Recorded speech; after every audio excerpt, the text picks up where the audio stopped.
మీకు బ్రాండ్ బట్టలు, బ్రాండ్ స్పెట్స్ అవన్నీ ఎలా అలవాటయ్యాయి? అంటే ఎలా అలవాటయ్యాయి అంటే ఇప్పుడు కూడా చెప్తా, జాతక రీత్యా శుక్రుడు ఎవరికైతే కొద్దిగా నీచంలో ఉంటాడో వాళ్ళు ప్రతి శుక్రవారం నాడు పర్ఫ్యూమ్ కొట్టుకోవాలి.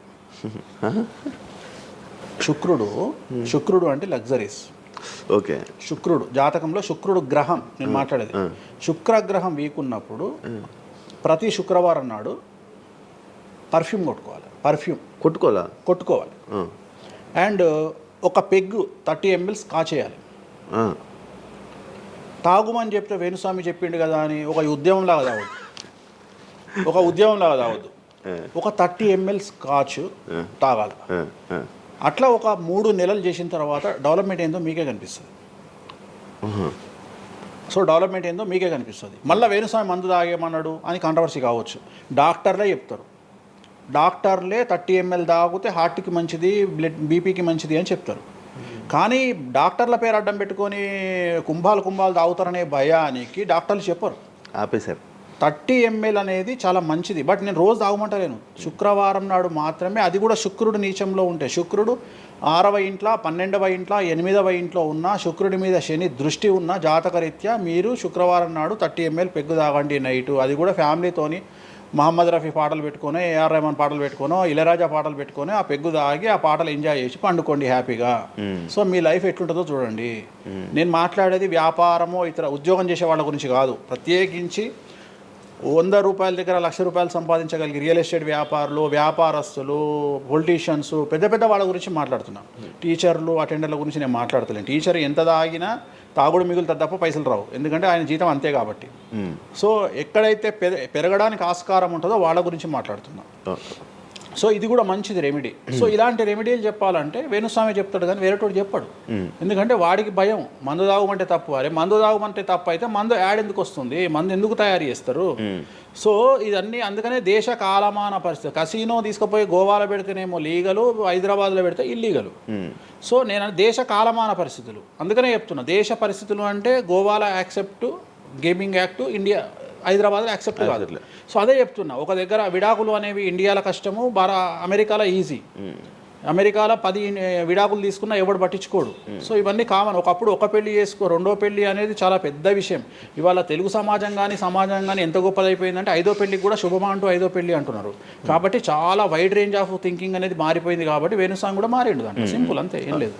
ఇనయ మీ ఫ్రెండే సార్? ఇనయ ఫ్రెండ్ అనే పదం తప్పు కదా. ఫాలోవర్స్ ఉంటారు, నా క్లయింట్లు ఉంటారు, అంతేగాని తనకి రీసెంట్గా బాయ్ ఫ్రెండ్ వచ్చి బ్రేకప్ అయింది కదా, మరి మీరు చెప్పలేదా తనకి? ఇలా నాకు సంబంధం లేదు. మీ దగ్గర కూడా పూజ చేయించుకున్నారు కదా మీ దగ్గర. నేను పూజ చేసింది ఆమె పర్సనల్ ఇష్యూ కోసం కాదు కదా. నేను ఆమె పూజ చేసింది సినిమా కోసం చేసినా. ఇప్పుడు రాజాసార్లు ఆమె చేస్తుంది కదా, ప్రభాస్ సినిమాలో ఆమె యాక్టింగ్ చేస్తుంది.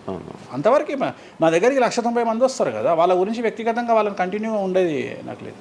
నాగ చైతన్య శోభిత జాతకాన్ని మీరు చెప్పడం జరిగింది కదా, అది తప్పని ఇప్పటికైనా ఒప్పుకుంటున్నారా? టైం విల్ డిసైడ్ అండి ఏదైనా కానీ. నేను జాతకాలు చెప్తా, పర్సనల్గా నాకు ఎవరి మీద ఏ కోపాలు ఉండవు. వేణుస్వామి జాతకం చెప్పినప్పుడు కామెడీ, 2-3 ఏళ్ళు అయినాక సీరియస్. సో నేను నమ్మింది నేను చెప్పిన, సింపుల్. ఓకే. సెలబ్రిటీ జాతకాలు వేణుస్వామి చెప్పి కలకల్లాడిన వేణుస్వామి ఈ మధ్య సెలబ్రిటీల నుంచి కొంచెం రావడం కానీ విజిటింగ్ కొంచెం తక్కువ అయ్యి డౌన్ అయ్యింది అంటున్నారు, నిజమా? అది పెరిగింది. కాకపోతే ఇంతకు ముందులాగా పబ్లిక్లో పెట్టట్లేదు. ఓకే, నేను పెట్టట్లేదు. ఓకే, దిష్టి అని కాదు, నేను పెట్టట్లేదు. అవసరం లేదు, ఆ స్థాయి దాటిపోయినా అనుకుంటున్నా. అంటే పబ్లిసిటీ చేసే స్థాయి దాటిపోయినా అనుకుంటున్నా. ఓకే, పబ్లిసిటీ స్టంట్లు ఎందుకులే లోపల. ఇప్పుడు నేను అనేది ఏంటంటే, ఒక టీవీ ఛానల్ బ్రేకింగ్ న్యూస్ ఇచ్చి, ఉదాహరణ TV9 గురించి మాట్లాడుకుందాం. 2002-2000 సంవత్సరంలో స్టార్ట్ అయిన టీవీ ఛానల్ బ్రేకింగ్ న్యూస్ కోసము తన స్టాండర్డ్స్ క్రియేట్ చేసడం వరకే తన ప్రయత్నం తను చేస్తుంది. ఒక లెవెల్ వచ్చిన తర్వాత, ఒక నెంబర్ 1 పొజిషన్ వచ్చిన తర్వాత చిల్లర వేషాలు లేదు. అట్లనే వేణుస్వామి దానికోసం ప్రయత్నం చేసిండు, సెలబ్రిటీ జాతకాలు చెప్పిండు. వేణుస్వామికి ఆ స్టేజ్ వచ్చింది కాబట్టి వేణుస్వామి ఇప్పుడు చిల్లర వేషాలు ఏదలుచుకోలే. అంటే ఇప్పుడు వాళ్ళ గురించి వీళ్ళ గురించి చెప్పి Venu Swamy celebrity. Okay. So Venu Swamy ఇప్పుడు సెలబ్రిటీ జాతకాలు చెప్పాల్సినటువంటి పరిస్థితుల్లో వేణుస్వామి లేడు అని అనుకున్నాడు కాబట్టి వేణుస్వామి సెలబ్రిటీ జాతకాలు చెప్పట్లేదు. Simple logic. నాకు కావాల్సిన పబ్లిసిటీ కంటే ఎక్కువ వచ్చింది, ఇంకేం చేసుకుంటా నేను? నాకు ఎక్కువ ఎక్స్ట్రీమ్ వస్తుంది, నాకు వద్దు. ఇప్పుడు వేరే వాళ్ళు ఉన్నారు, వాళ్ళు చెప్పుకుంటున్నారు. ఇప్పుడు నేను స్లో చేసినప్పటి నుండి ఆగస్టు నుండి మీరు యూట్యూబ్ చెక్ చేస్తే వేరే జ్యోతిష్కులు వేసుకుంటారు.